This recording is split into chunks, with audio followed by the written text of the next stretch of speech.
আশা কৰোঁ সকলোৱে ভালে আছে আৰু মই এই ভিডিঅ'টোত নতুন বিষয় লৈ আলোচনা কৰিম। এই ভিডিঅ'টো আপুনি স্ক্ৰিপ্ট নকৰাকৈ চাই থাকক। এই ভিডিঅ'টোৰ পৰা আপুনি নিশ্চয় কিবা নহয় কিবা নতুন শিকিবলৈ পাব। তো বলক ভিডিঅ'টো আৰম্ভ কৰোঁ।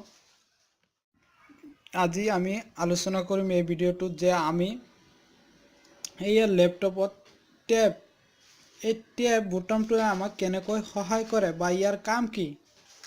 চাব মই ইয়াক ইউজ কৰি দেখাই দি আছোঁ এইটো কি কাম কৰে বা আমাক কেনেকৈ সহায় কৰে। তো মই সাইটটো অন কৰি দেখাই দি আছোঁ। টেব বটনটো আপোনাক কিদৰে সহায় কৰিব পাৰে চাওক। ধৰক ইয়াত নিশ্চয় আপুনি চাবলৈ পাইছে মই প্ৰথমত পাৰ্চনেল নেমটো লিখি দিলোঁ। এতিয়া তলত লাইনটো টানিব লাগে।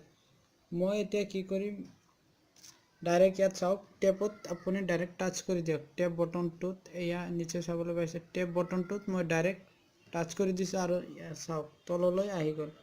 এতিয়া নাম্বাৰটো বহাই দিলে হৈ যাব। তো আপোনাৰ ডাইৰেক্ট মাউচত ক্লিক কৰাৰ দৰকাৰ নাই আৰু ইয়াতো ক্লিক কৰাৰ দৰকাৰ নাই। তো আপুনি ডাইৰেক্ট টেপত মাৰি দিলে তলত আহি যাব। ধন্যবাদ ভিডিঅ'টো চোৱাৰ বাবে। যদি ভিডিঅ'টো ভাল লাগিছে বা আপোনাৰ হেল্পফুল হৈছে নিশ্চয় এখন লাইক কৰিব। আৰু এটা অনুৰোধ যদি মোৰ চেনেলটো আপুনি ছাবস্ক্ৰাইব কৰা নাই তেন্তে চেনেলৰ কাষতে থকা ৰঙা ছাবস্ক্ৰাইব বটনটো আপুনি টাচ কৰি মোৰ চেনেলটো ছাবস্ক্ৰাইব কৰি দিব আৰু লগতে ওলাই অহা বেল আইকনখন আপুনি টাচ কৰি অন কৰি ৰাখিব।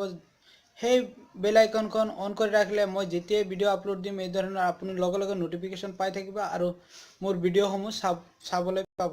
তো ধন্যবাদ। জয় অসম, জয় অসম। See you again.